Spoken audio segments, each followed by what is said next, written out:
one another anyway. I don't mind. So, hi everyone. Good evening from me to you. My name is Pratibha Day, and you are tuning into Chai Together with myself and Mr. Pinaky Chakravarty.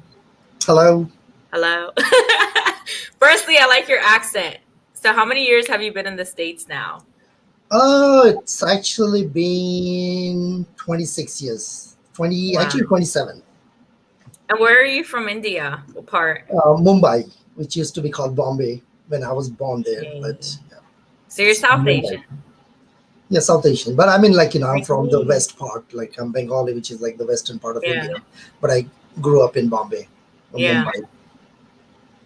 And I'm half Bengali too, but from Kolkata, I believe it's pronounced. So. Kolkata now, yeah. It's like used to be Calcutta, now it's Kolkata. Yeah. Wow. So why do you feel there's changes in the names back home? Like, why do you feel they do that? Is there a reason for that? I don't know. Yeah, because those names used to be actually Kolkata, Mumbai, but was changed by the British to those names. So now actually, because everything is coming back to, they want to keep back the original names. So that's what it is. So that's the reason, like Madras is Chennai, like all those different, even the airports have like the local leader's name instead of actually like Victoria Terminus, or instead of that is like Chhatrapati Shivaji, which is a local Maharashtra leader. Wow. So that's you know a lot. You know a lot about India then, right? Because I'm from there, so I keep up with all the Indian, Yeah, you do, right? Day-to-day things, as far as possible. And thank you for posting in the group, all the Indian conversations about yoga from, all the professionals. So I'm going to read to the viewers a bit about you before I ask any more questions. So Pinaky has been a Memphian. Is this pronounced properly? Memphian, yeah. For over 20 years. I never heard someone write a bio where they're calling themselves like a slang name. And he's lived in Lakeland, Tennessee, and a suburb of Memphis. He's been happily married for 18 years and is an occupational therapist by profession and has worked with patients of all age groups in different settings for their functional rehab needs. Currently co-owns and operates Stillwater's Home Health, and you can find out more at www.stillwatershomehealth.com. And it's a locally owned agency that provides nursing and therapy services to post-acute patients at the comfort of their homes.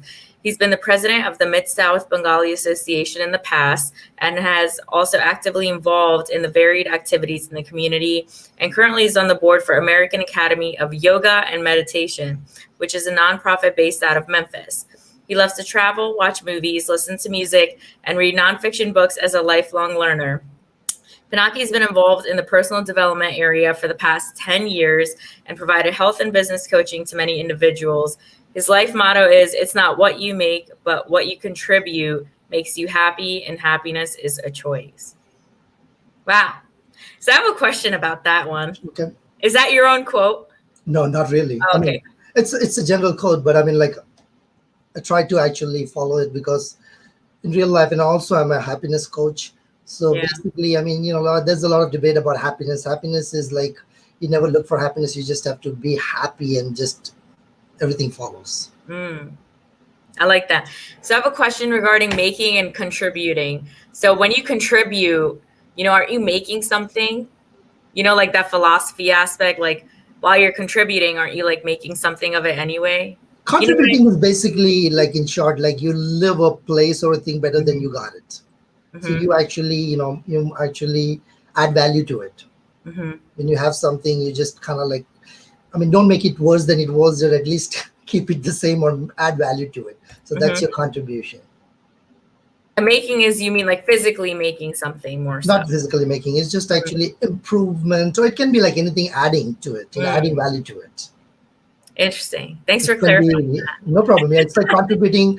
It can be any way, actually. It's not always like in terms of money. When people think of contribution, they always think of physically, but it can be mentally. It can be like you're doing right now. You're contributing through your through your different talk shows and bringing up value to the different people for different topics. So things like that.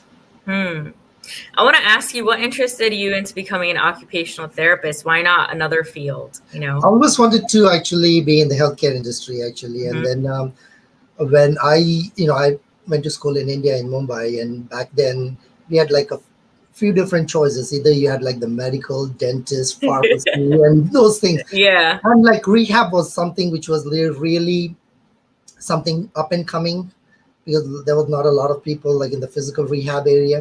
Mm-hmm. So I thought like there was something that could be actually something that I want to try it out and see how it goes. And then, there was a lot of, and you can, again, coming back to contribute, you can do a lot of good, because you're not actually, that's our motto too on occupational. We don't actually add life, but we bring quality of life to that life we have left. Ooh, I like that.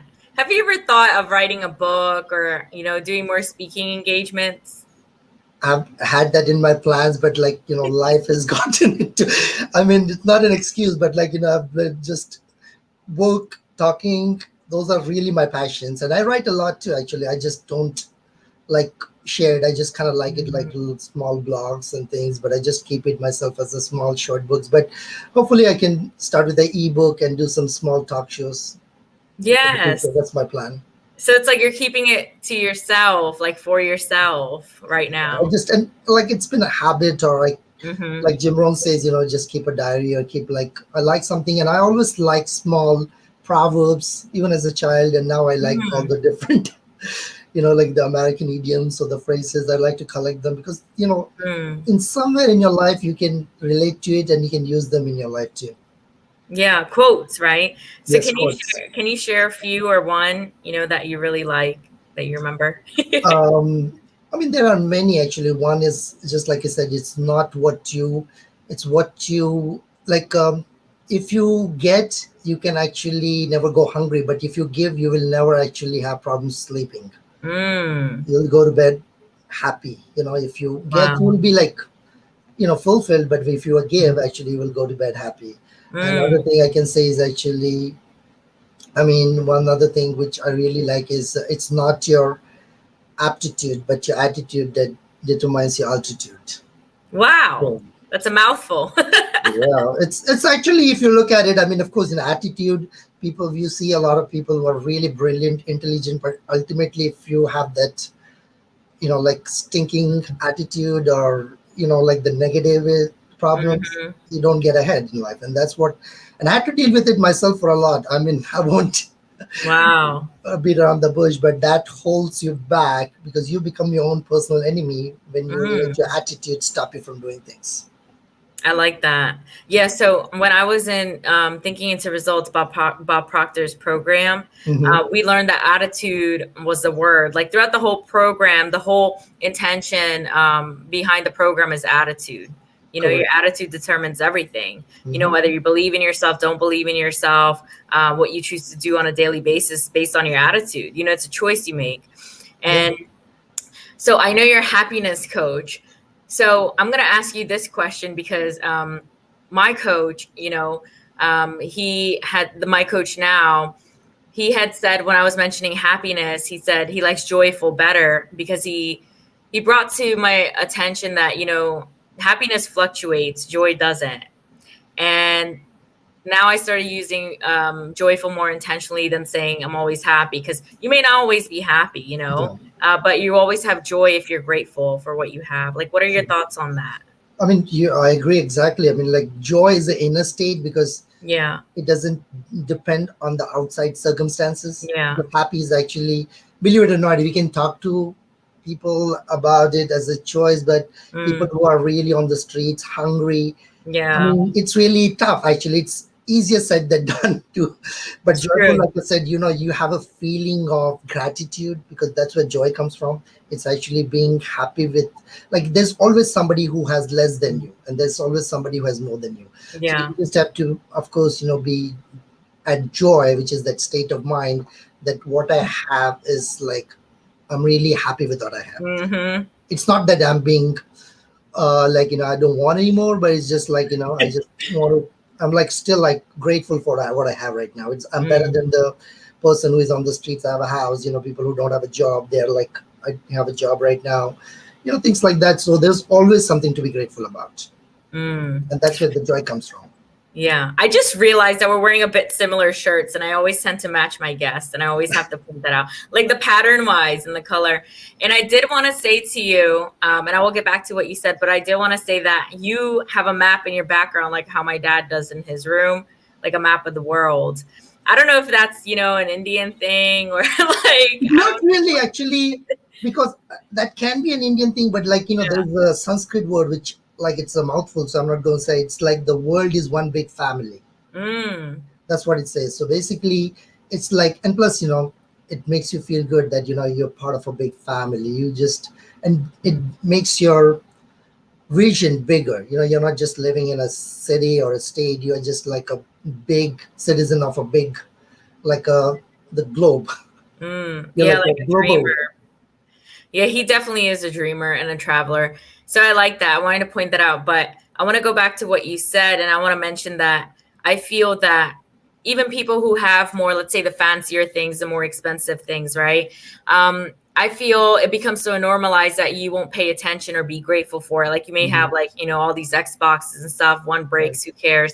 But when you only have one of something because, you saved up money to buy it, you take better care of it, like jewelry and things like that, especially if you're from middle class or even, low income, and you care about things more and you do more with them. Like you find, multiple things you could do for like with them, such as like coconut oil.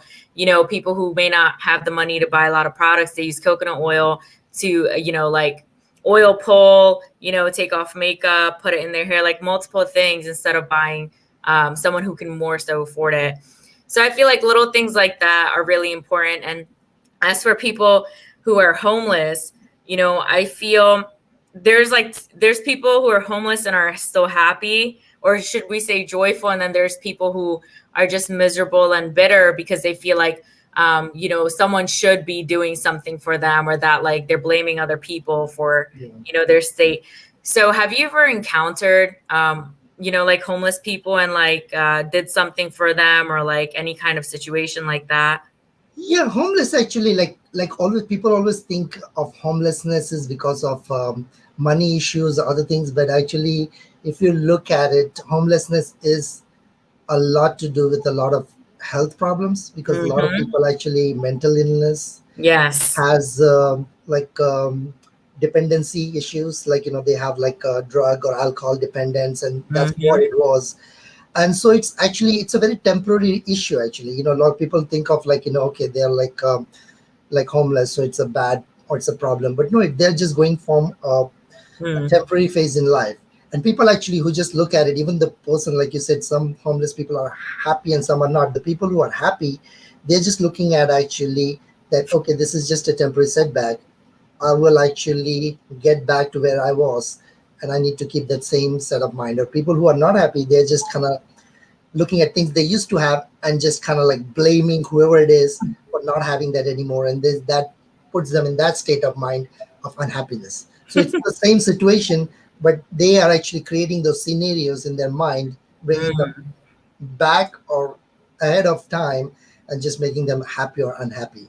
So that was a good question you asked. And so homelessness actually is like, it's a systemic problem. So we just have to make sure that we have a lot of awareness and training, like any other thing, like, it's mental illness training, like, mental health benefits should be provided to them. They should be taken to employment places where they can be trained, because there's a lot of people who are homeless. They have a lot of skills, believe it or not. Master's degrees. Yes. And actually, and sometimes they're just at the low in life, like they lost their job, so something happens actually. So you just have to, like they just need actually some either a people or a group that will actually help them, put them back in the society, put them back and make them a good productive member of the community again, per se. As I'm watching you, I just have to say this comment that you remind me of Pankaj Kapoor, Shahid Kapoor's dad. That's who you look like. Oh, okay. Karan Chand. Is that his name? No, his name is Pankaj Kapoor, but he actually played a very famous character. Like, have you seen The Monk? No. Like, it's a detective series. It's like, he used to play I think in the 80s, it was a very popular detective episode Mhm. in India, which was I very. will watch that. Yeah, watch. It's called Karamchand. It should be Yeah. able to get it on YouTube. Yeah. Like the movie Halabol, he had the Oh yeah, beard and yeah, the the white beard. hair. That's what reminds me of that. Yeah, yeah. Anyway, moving forward, most people won't know what we're talking about, but it doesn't matter. So it's really interesting because I want to ask you this. If you weren't in occupational therapy as a profession, what other field would you choose now, knowing all that you know about mental health? Oh, definitely. Like right now, my main is I'm really into wellness too. So that's definitely one of the things that would be like a health coach, health advocate, which I still try to do as much as I can. But that's always going to be health, anything related to health. Like, so, and I always like to work with people. So, of course, like I'm playing the role of the HR too. So I just like that. I mean, it's challenging, but it's also like making a lot of impact in people's life because you just kind of like help them onboarding and also do a lot of skill building for them to grow in life. Wow. So definitely, if I had not done that, of course, my as a childhood, actually, if I go back to my childhood, I used to go to my family. They used to live in like Assam too. It's like a northeast part of India, and they lived in like very big jungles. It's like living in like forest. So I used to always want to be a forest officer back then. Yeah, I Like think now that will be a park ranger now. park ranger, yeah, like a park ranger, but yeah, so you can just like go there and just protect the animals because now it's getting really big. But like tigers and lions and rhinos, they're like endangered species, and like of course, even though hunting is like illegal, there used to be a lot of like poaching for the elephant tiger skin and all that. So Yes. it was pretty bad back then.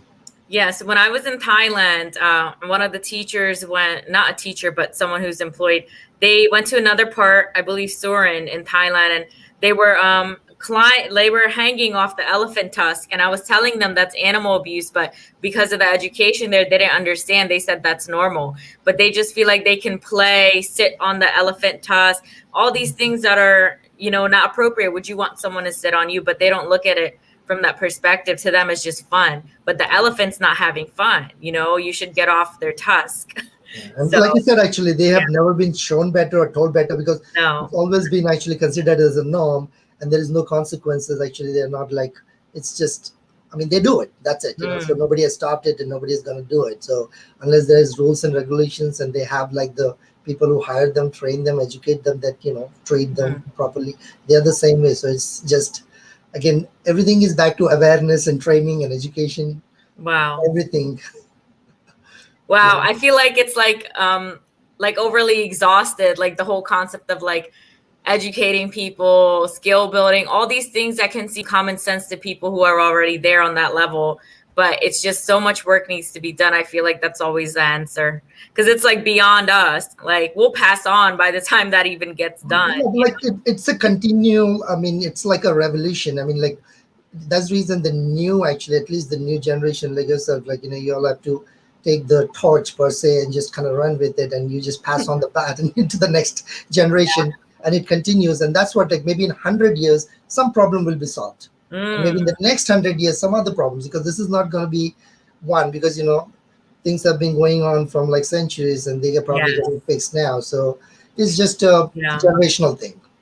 Like, for example, like the Black Lives Matter movement happened after like so many years after just getting so tired of it, and as hopefully we'll all be, the world will keep on continuing because global warming and people aren't taking care of the environment. And now this year, all of this, I really am, understanding, because it's getting really hot here and dry heat and stuff. I'm really understanding that, wow, like we're really in trouble and we really only have one environment. If people were just to be calm and really think about that, we only have one environment, like, you're saving money, you're leaving legacy. But if you don't have no environment, no earth, what is the legacy? Like you can evaporate in like a second, like less than a second, I know, and you won't even know that you're gone. Like it would just explode.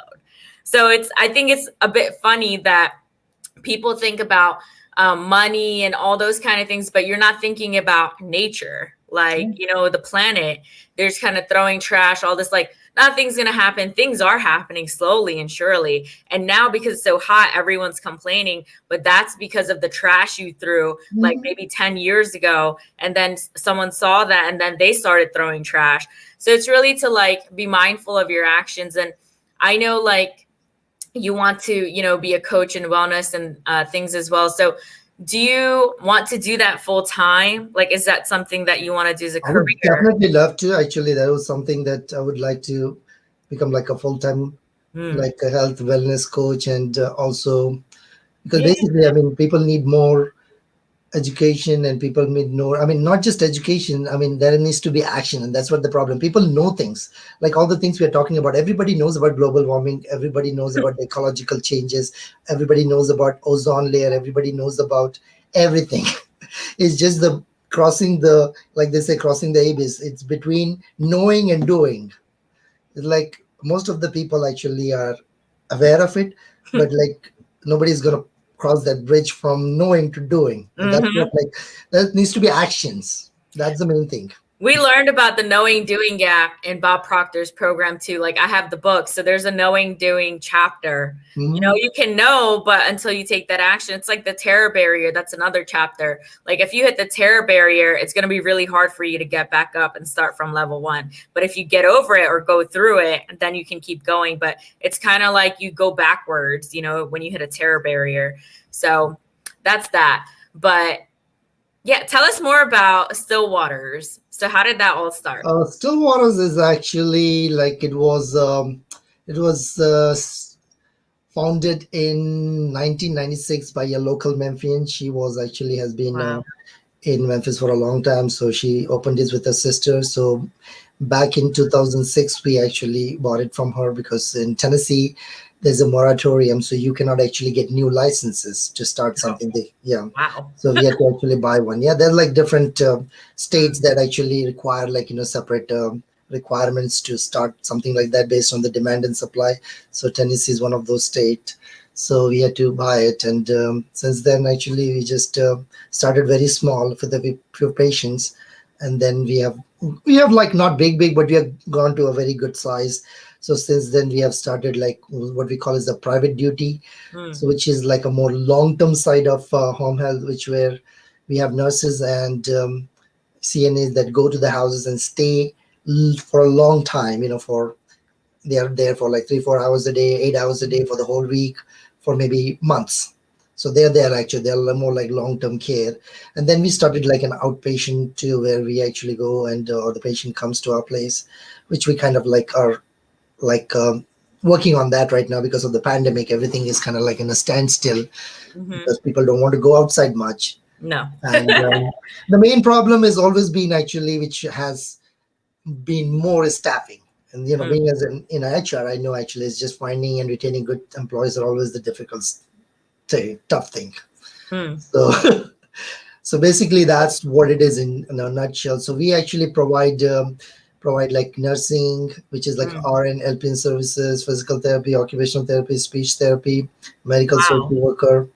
That'll be me. Yay. Yeah, that's what I'm saying. Like we use speech therapy, I mean, like, you know, for different, you know, especially if they have problems with any cognitive related stuff.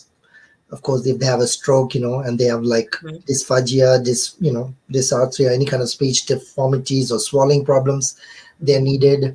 And OTs are basically working more on the functional skills. PT, of course, you know, the physical needs and help them become independent. Nursing, they handle the medications and the disease management. Then we have CNAs who actually go and actually provide the care for the patient, depending on what they are requiring. And we have social workers who address the socioeconomic problems if they're having any social issues that we help them solve. That's what we do. Wow. That is a lot of stuff happening. You have a team to manage all of this, right? Yes. When you bought this, what year was it again? 2006? 2016, sorry. Not 2016. Yeah, 16. That's what I thought it was. Yeah, not 16. Yeah. Yeah. And it was opened in 2006. Actually. So I guess like I got one a decade before. It's okay. So it was actually founded in 2006 and then we bought in 2016. So actually we completed 5 years this January. So So were you responsible for getting a team together, hiring No, I everyone? mean, like we have three actually partners actually. Mhm. So we have all worked together, like we have separated our roles. One is administration, one is like the operation, one is finance. So we work together, we make decisions, and then we just started slow, and then we started getting, we need marketing, we have nursing groups and this group. So we put them together and make and they get the team. And what kind of organization is this? Is this a nonprofit or? No, it's a for profit. Yeah. It's a for profit. Yeah. Yeah, because I'm like, I don't know how that, like, I would like to know how that would work, No, non-profit. They have some agencies do run as a non-profit, but it's like a different setup. But I mean, the services will be the same. It's just actually the taxation, basically. I mean, non-profit profit is basically in the taxation and how they spend their money. That's what it is. That's true. Yeah, I'm learning that. That is true. And so I want to ask you, so you as an occupational therapist now, are you doing that via telehealth, or do you actually still go to work? And I don't do any therapy right now, because like I'm mostly actually running it and just managing the office. Yeah. But we have our OTs that basically they're still going back. We just have to follow, like the COVID protocol. But telehealth, actually, we only use if the patient is like COVID positive, or there's like really, it's a backup. It's still not the primary, because telehealth is mainly now is still mostly with medical care, but like in the therapy, because it's more hands-on. Therapy is more hands-on. The nursing can still do it, but therapy is more hands-on because you still have to show them the exercises. So we still do telehealth as a backup, but it's very rare.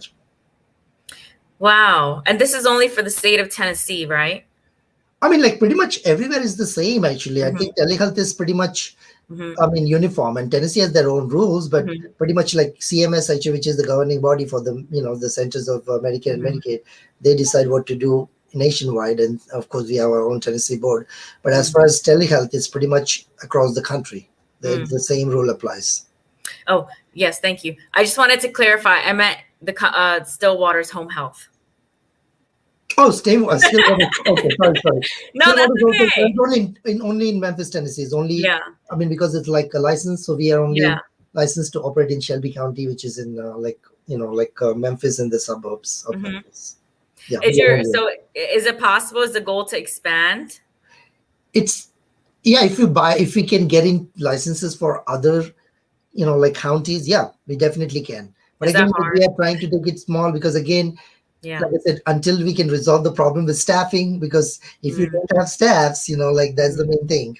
If you don't, who knows? Maybe I'll be a future staff. Hey, you're more than welcome. I have to get licensed first, but that's another thing, because it's not like we can start a company and hire somebody and train them, because we have to get people who are licensed and trained. You cannot get somebody and train them as a nurse, because you have to hire nurses who are licensed and has been to school and trained. We have to get PT, OT, speech who have been trained and licensed so we can employ them. And of course, the office staff, sometimes we look for experiences, but mostly we get some fresh people, we train them and they work out good. It's like I said, I mean, it's based on how eager you are to learn and how fast you learn. I mean, nothing is difficult. It's your ability and your interest. If you like it, you will learn things faster. I like that. That's a good statement. If you like it, you're going to learn things fast. It kind of reminds me of how Sadhguru says, if you have a miserable life, life is going to feel long. If you have a fun, joyful life, life's going to go fast. Like 100 years, you're like, oh, wow. Like, I had a happy life. Yeah. And that's why most of the CEOs and all those, the big bulls kind of like they keep working, because to them work is not work. They're having fun making all those billions. They don't know what else to do. And especially when some people who also retired, they're such workaholics, or they never did anything else in life. They had they didn't have the entrepreneurial, sense. So to them, they want to go back to work after retirement because they're so lonely, or they fall into depression and things like that because they don't have another routine or what else to do, Yeah. Let me tell you another word, actually. This was something that I found out. So instead of like retirement, I was talking to somebody, he says he's not retired. He's gainfully unemployed. Wow. I like that language. Yeah. He's like, because retirement has like a negative notation to it. You're retired. That means you're like, I'm gainfully unemployed.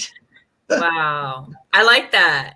Yeah. That's what I was sharing that with. It's a good, like, terminology to use actually. Okay, well, like, I don't have to work, but I'm just like, because most of the people who are working, as far as like, they are like pretty much financially independent, but they're doing because they love it so much. And then there's also people who are older who are working at Walmart because they have to. They have to, of course. That too. It's see, this is why they say have a great life, like make a career, and even if not career, entrepreneur, like whatever you decide to do, because later on you're gonna have to take care of yourself.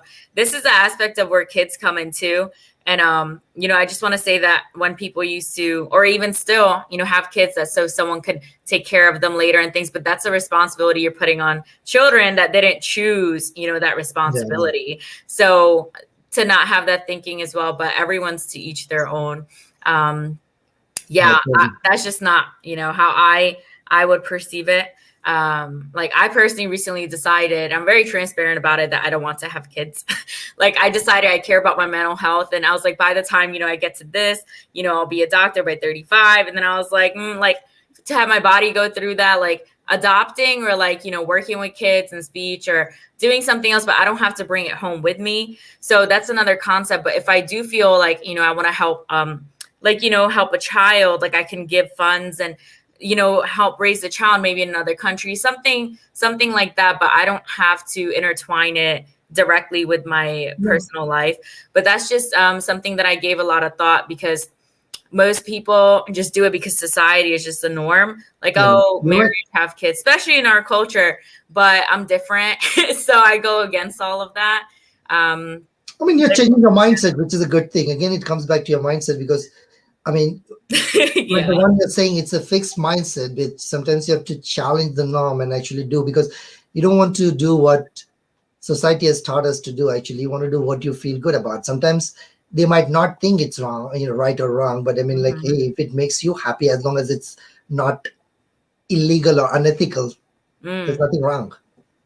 Yeah, that's the thing. And I don't know, like I thought about it. I was like, I need quiet, like the kind of person that I am. And I'm thinking that things will be different, and all the things that, I've experienced pregnancy partially, but everything I went through, not because of that experience, I'm not attaching my trauma to it, but just, I know my friends who have kids, every single person who has kids, I always hear something that I'm like, I'm good. Like, I don't want to put myself through that if I have a choice, Yeah. And parenting is a whole different, it's in itself actually, from what I've heard, and it's in itself actually is a big responsibility. Yes. That's the whole topic. Like anything, it's like a profession, you can say. It's like it is. It's not automatic. You have to learn. Actually, you have to learn all the ins and outs and know how to manage the stresses, the physical aspect, the mental aspects. It's like another aspect. It's a whole subject. I know.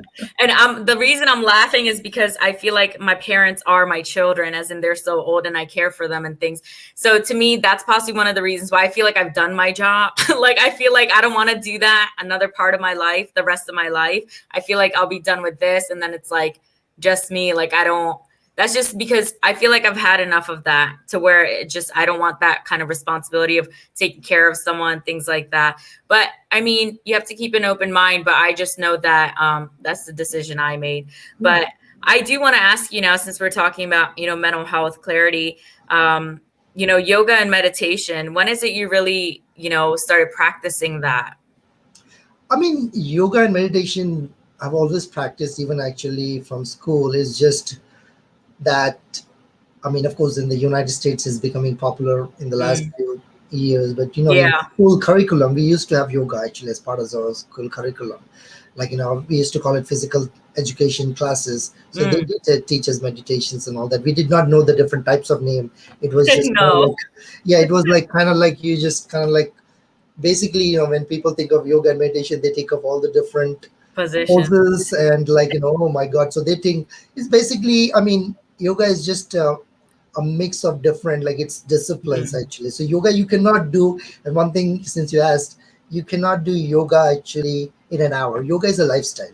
So when you actually practice yoga, you're practicing proper eating, you're practicing proper habits, you're practicing actually proper everything, the routine. So you have actually a disciplined life. So that's when people say, oh, I just do some stretches a day.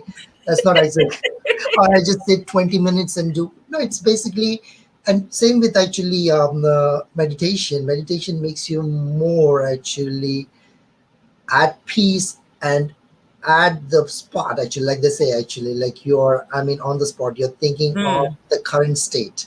You're not thinking, which is a difficult thing, but most of the times that's what we cannot achieve, is actually being mindful of our Mm. present situation. We are thinking about what we're going to do tomorrow, what we're going to do happen this evening. So if, like, for example, actually, if I'm drinking, by the way, I'm drinking in your nice and Oh, favorite thanks. Yay. Yeah, I can't wait to like relaunch all my stuff. Good, good. So say I'm sipping on some coffee or tea, Yeah. you actually savor everything in that. Like they say, the five Yeah. senses, like the Mhm. taste, the smell. So those are actually being actual meditation. People think that meditation is you have to make your mind quiet. No, you can just Yeah. still actually be present in the moment. So basically, and that's a daily thing. Nobody can be an expert in a day. I mean, that's like every day you practice it a little bit, you practice some asanas, some disciplines, and you get better at it. I mean, as long as you're better than the previous day, previous month, you're fine. I mean, nobody can say I've attained enlightenment, you know.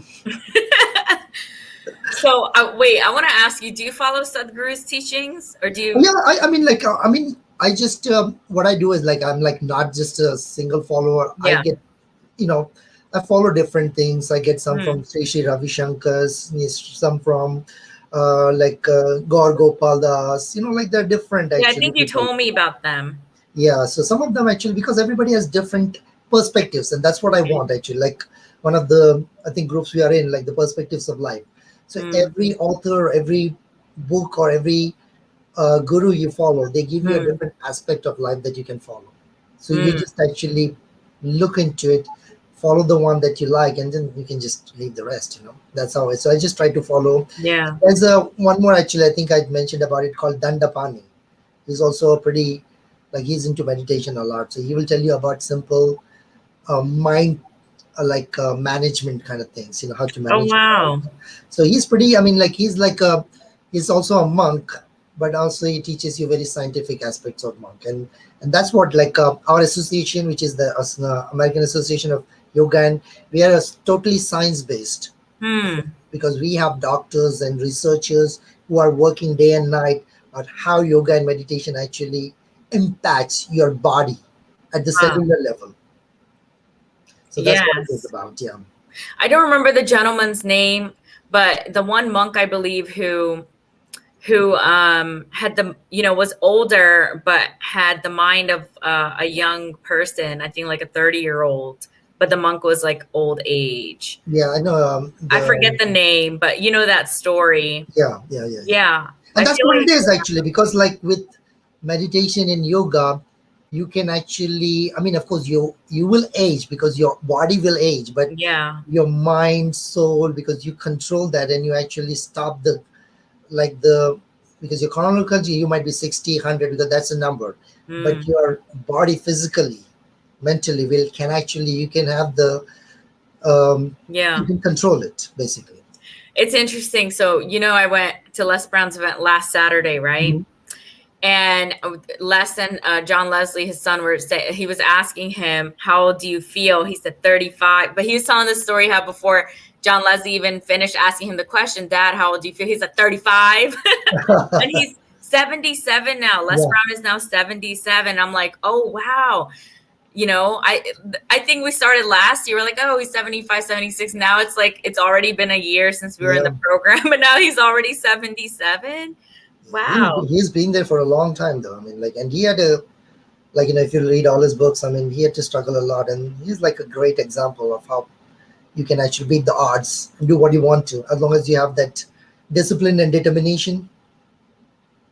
He truly is because, he had that thought when he was a young child. Most people do, like Yeah, you've seen those Bollywood movies where the young child's like, I'm going to do something for my mom. Like, apni maa ke liye main kuch yeah, karunga, bade hoke, maa main tumhe ghar dunga, all that stuff.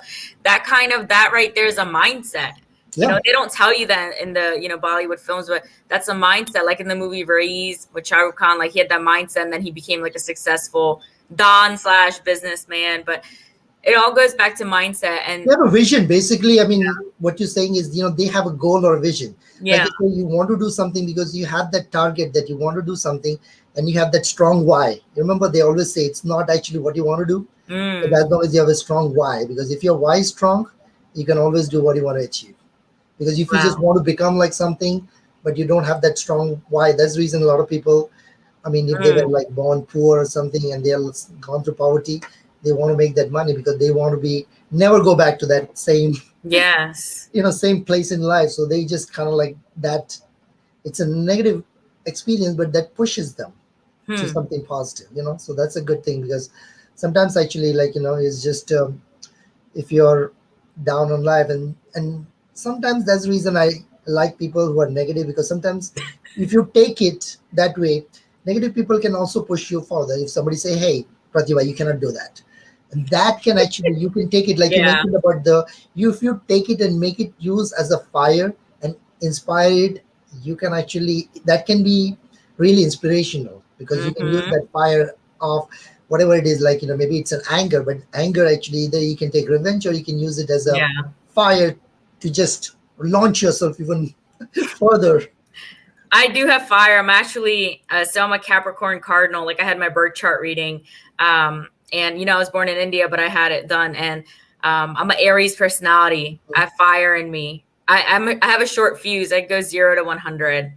Like, I can get really pissed off. Like, now on Chai Together, but I actually do get really passionate. But it is anger, but I don't know if there's a healthy anger, but it's like I'm so passionate that it can come off as anger. Like, I'm angry, but it's just because I'm getting loud, I don't know. Because actually, I mean, people who normally get angry, there are different types of angry, but most of the people who get angry because they care, and then things are not. And that's what it is, because like that can be when you can get angry because maybe you care about that so much and things are not working the way you want it. So that makes you angry. So there's like different, even angry, any things in life, it's just not the same. It's like different thing. There can be bad, good, and everything. So as long as you know how to look for those things, it's always a good thing. Yeah. Like, I'm not angry and being negative. I'm angry because I want change. Like, change in the world. Exactly. Like, I want change in mental health. And that's why actually, like, if you look at anything that happened today, like, why do we have Netflix today? Because the person actually got mad at or was angry at Blockbuster for getting charged and created Netflix. So everything that actually we got today invented, somebody probably got tired of holding a phone in the office, said, I need to get this phone off the hook and be able to walk around. Now we have cell phones. So everything came out of anger in a way, or actually boredom or something. So everything that came out also came out from not always positive, but also negative things as well, if you look at it. True. I really like that perspective. I mean, Chai Together didn't come out. I didn't come out because of something positive. Like, no way. Like, I didn't join Les Brown because I was positive. Like, you know what I mean? Like, I was a positive person, but I was down on life. Like, that's why I joined his program, to lift me up every day. So I really like that perspective. No one ever shared that before. I do want to ask you, how recently this came to me, like, for example, I follow a lot of Sadhguru's teachings, not the rest of the people you stated, but in general, Sadhguru has so many videos, and I've started to go look in a broader way, but everything is like how to be, basically, if we did everything Sadhguru's saying, I don't know how you would be existent. Like, how do you be so perfect all the time? What to eat, how to sleep, how to breathe. You know what I'm saying? It's like all these videos about everything. Like, I feel like it can also be a little sickening, because he even says, if you're so positive all the time, like, that can make you sick. Like, you're just like in fear, but I just realized that that's not possible, as in even he's not perfect. Like, you know what I mean? That's the reason I told you, like, there are different perspectives in life. You have to actually take the good ones. You cannot take everything that is offering. I mean, you cannot, because like we are humans. I mean, we cannot. I mean, even actually he gets mad too. I mean, everybody will get mad. Actually, you can be we just don't see monk. it. Yeah, there's no way he's built Isha Foundation and he did not get mad. Everybody, you're human. Actually, you have emotions. Maybe he channels it differently. He's are different, or he doesn't bring it public or something. That might be different, but we cannot. I mean, then we will like, those are only like people who have gained a certain, like Buddha, Jesus, and all that. They are like different. But other than that, we are just common, like people flesh and blood. We cannot. You Mm. will be angry, you will be having all emotions, as long as it doesn't go through and stay longer. Like the same thing, everybody gets sad, but if you stay sad for a long time and get into a depressive state, that's not a good thing. Mm. Everything, that's again, like I'm just So trying to funny. actually talk about those things. But again, I tell people actually just, that's where you have like, you either you find a way, you Mm. have to know actually. And sometimes you might not know about, like, especially our Mm. families might not know our changes, but other people can pick up on the changes. So you have people say, "Hey, you look like sad, you haven't talked in a while," or like you are not behaving the way you are. So other Mm. people can tell you that, and then you can say, maybe you're sad, maybe are you actually stepping into a depressive phase. So you don't Mm. want to do that. So, and that's the reason actually, like, as a mental health professionals, those are the things that you will look for. And even though if you're not capable or not able to help them, you will actually take them or actually link them with people or collaborate with people that can help them and get them Mm. in a safe place. I really like that. Thanks for sharing that. Oh, no problem. Would you like to say anything else before we wrap it up? No, first of all, yeah, thank you very much for inviting me again. Because like you Yay. say, I like to talk. I mean, I like different subjects, so it's one of my passions. So hopefully, I can share more some other time. This But is good. thank you again for inviting me, and then I enjoyed talking to you. Yeah. Yeah. I can't stop thinking that you look like Shahid Kapoor's dad. That's so funny. But yeah, definitely get on that ebook. Remember, you said it yourself. It's like that why. So maybe your why hasn't come yet. Maybe it's not like, even True. some people, they come out, they release things that books and pressures of society, like, because everyone's writing a book. Like, I remember Sadhguru said one time, like, everyone in westernization, like, oh, everyone in America has to have a book. Like, they have to be an author, kind of like a joke. But it's not. I feel like, you can also release things, make things without, or should contribute, like you say, without having like such a big reason behind it. You may just do projects just to keep yourself busy or something, but maybe it didn't mean so much to you, but you released it and it helps other people. It may not be like a big why either. Right. And the way I look at it, as like you said, Sadhguru said, it's there might be a lot of books, and a lot of books. If you look at different There are so many subjects, books. there's so many books. If you look at mindset, there are thousands of books. I mean, the main thing is actually that person who is writing is putting his thoughts, That's right. hoping that he's putting his thoughts, and there's something, that one point that you can take it, and then actually that will help you. And sometimes, like, So true. there's some books that actually, like, I'll give you an example of, like, Rich Dad Poor Dad. We're Yeah. talking about finances. That book actually helped me a lot about thinking about what actually an asset is and liability is, because it makes you think. Like, you never think about, you think about income, expenses, but those book actually has, the Rich Dad series has taught me that life is actually, money is not about like it's about cash flow. It's about the self, this, like, I mean, it's like there's some book, even if you take one example or one actually little learning from them, you've done your job. I mean, like, you don't have to be, I don't think there's a single book that has like, oh wow, I've read this for the first time. There will always be something that especially if you pick topic on leadership, it's gonna be the same things. I mean, the same. I mean, like, it's just maybe said differently or put in a different perspective. But again, like, it's the same thing. But as long as that, like, oh wow, I can take this, and like maybe this is something different. I like that, because that shows all the different personalities of people and gets you used to that more than one personality type, or what you're used to, because it's different angle of the story, and it's someone else's story. And let me tell you another quote too, actually, on that. I was just reading it recently. If you want to know other people, read a book. If you want to know yourself, write a book. Ooh, wow. Wow. And I think, was it today, yesterday when I had a guest on, their quote was, Mr. Nelson Beltajar. He's in our Power Voice too. I don't know if you know of him, but he shared that adversity will introduce you to yourself, like that quote. And I'm like, wow, it sure does. Like the transparent decision that I told you about regarding kids and stuff, like I would have never thought that about myself, or me, going for speech pathology, all these new things because of my growth that I never would have thought of before, Yeah.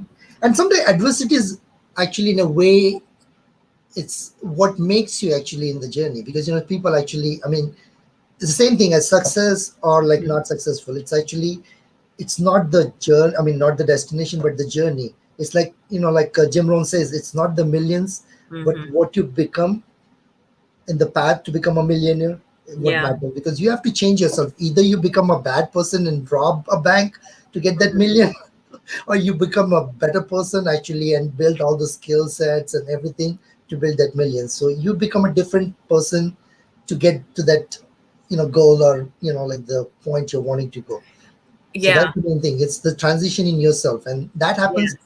And it happens actually more when you're down, because that's when you actually you don't have a choice, so you have to dig down and try to get up at any cost. Yeah. So that's when you learn about you most. I said, oh, I didn't know I can do that. I didn't know, like you said, I didn't know I ever had the fire in myself. Sometimes you will know you have more fire than you thought you had. And I just want to say, recently I've been talking to my friends and my coach and mentors about this, as in, like, I was discussing how Oprah didn't just get to the level she's at. She had to change herself. Like maybe become a little meaner, maybe become the B word. We don't really know her. Or like, I know that someone who, worked in her HR department. I know you mentioned HR, but, they didn't they wanted her to handle something, and, she didn't handle it or something, but she's a billionaire. Like, that's not her.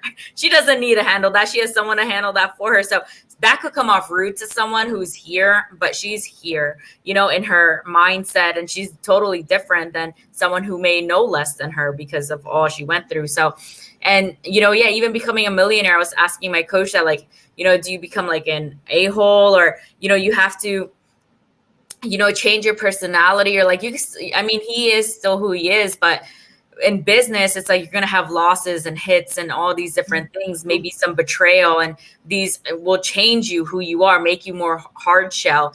And he was saying, you become robotic. Like if business decisions fall apart, or you lose money and things, it makes you like robotic, like kind of numb, to that stuff. And that's how you become millionaire and stuff, because you have to keep going no matter who does what to you or how many losses. Like, it doesn't matter, But that's, like they say, that's the part of doing business. It's like not always up, because everybody who wants to get into business, they always should know actually, a lot of people, everybody, you will hear that I want to do business, but nobody wants to actually take that, oh, I'm going to lose money. But that's where actually a lot of people want to quit, because they don't know, I thought it's just like, I'm going to put money into this and then build it. And no, it's not like that. No, it's not. It goes up and it goes up, it goes up. And when you fall, you really fall. Sometimes it's just flat. Sometimes it goes up. It's like a roller coaster ride.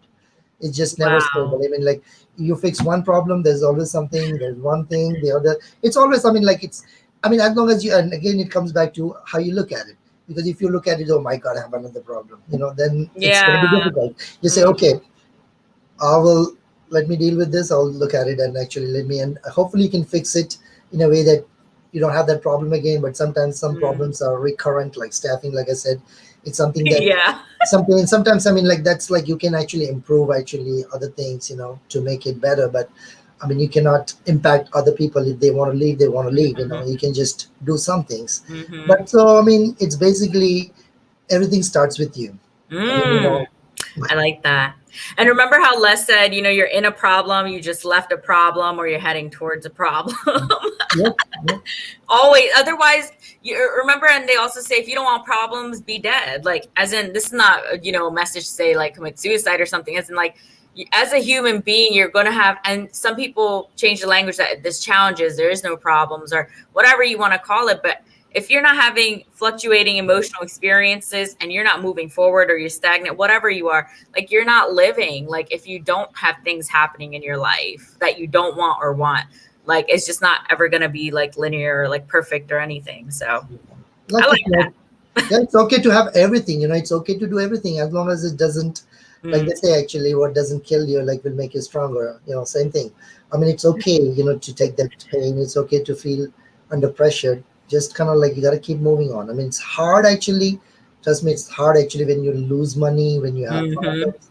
It's just, but most of the people that had being successful or overcome things are the one that actually dealt with that. Nobody, I don't think anybody who has become very famous and rich had told, anybody had told them that, oh, come, take this.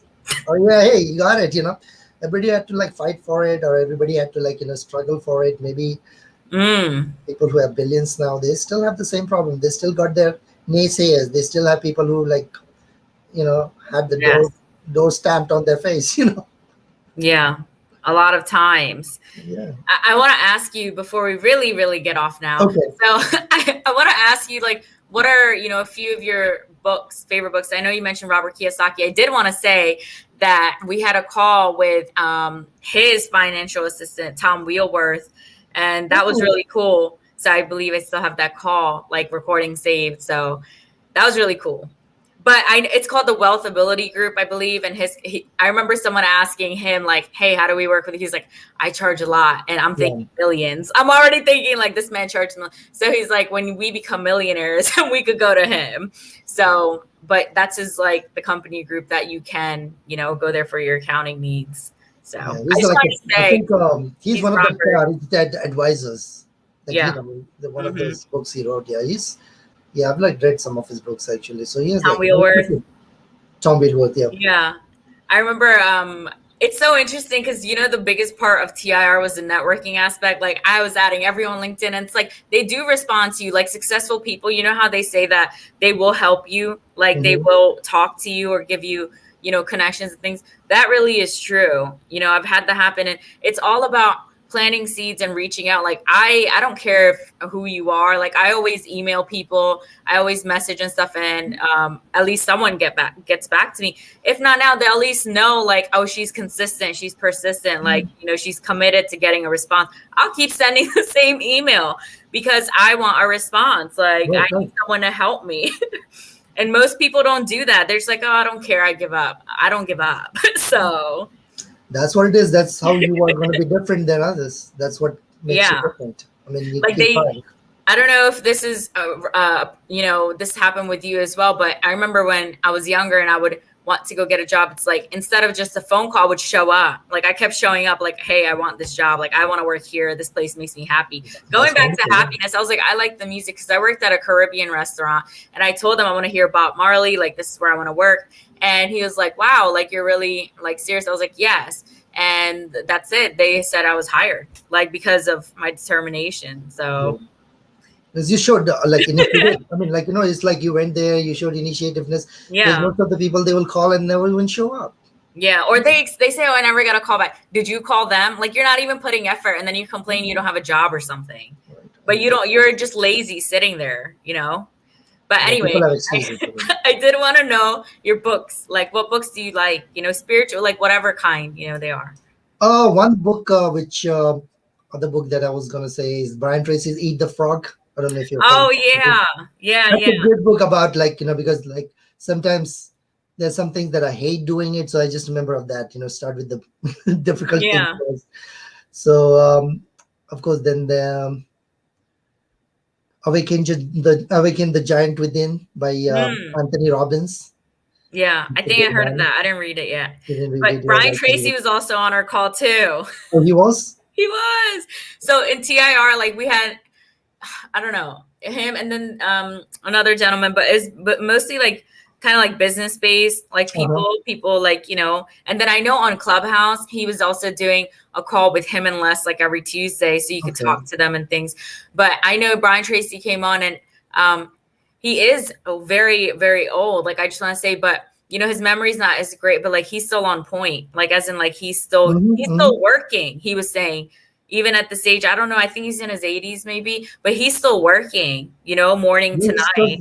I think he still has a YouTube channel too that he actively does. I mean, I look at his videos sometimes, and he's still working. He might be in his early 80s. I mean, if not, but I mean, like, they're like the personal development superstars. Like him, Bob Proctor, Les Brown. He's in the 80s too. Oh my God. And now I'm just thinking about him like, like, I'm just so grateful that, like, I actually got to, like, be in their presence or speak to them or something. And then I can be like, wow, like, years later when they're gone, like, I actually like got to associate. That's pretty remarkable, like multiple people. Yeah. So Yeah. Deepak Chopra is one I have not yet. Oh, you have not? Okay, yeah. It's pretty. I mean, like. I have not read any of his stuff or anything. Oh wow, you should actually like, especially if you want to start with the perfect health. Yeah. It's about. I mean, like he's mainly into because he follows the herbal medicine. So the Ayurveda according to the different styles, like the if you've read like the different styles of body types and all that. Wow. So yeah, I mean, like it's a different health aspect. Like it's from the Indian style. Like how everybody has so many different types and how you treat them based on your body type. Yes. It's pretty good. I mean, like if you're into that, you should at least read that book. Yeah. He has written like 20, maybe how many? Yeah. More than that. He released a service called Pee-wee. I believe that's how it's pronounced. It's a chatbot for mental health. Like you go on Facebook. Like I saw like he had created that, and I actually wanted to go through the automated questions, and I was like, this is annoying now. Like they're just asking me, and not to downplay like the chatbot, but I'm just saying the chatbot is not as interpersonal as I would need, like help, like more. It's kind of like a yes or no, like, are you depressed? Like how depressed? 1, 2, like whatever it's asking. It's like, this is not really, I need more than just, 2 options. Like it's just that, do you feel, this way, or this way? What if it's neither of these? There's no selection. You know what I mean? Yes. It's good for somebody who is like in the initial stages, I would say. Like the chat box you and saw stuff. it? Like, Yeah. Yeah, like I need more detail. Yeah, like it's not actually for the like the middle or the ultra level, because it's somebody who is just getting into it and they just want, because eventually they are going to make it like automated. It's going to be AI. You're going to be talking to a real person. It's going to be somebody, a bot. And that's what the chatbot is anyway. So that's what they're trying to make everything like they just get the standard questions, and they will just that's the reason you won't get any answers to. Maybe they have not filtered that in the system yet. But they're just asking you simple questions. Yeah, and it would pop up again like, hey Pratibha, like, how are you? I'm just like, I thought I deleted this. Like it keeps popping up on my Facebook chat. Like it just knows it has my data now, But yeah, I just want to say that. And I believe I hadn't been into his realm because my dad and him actually knew one another in India or something.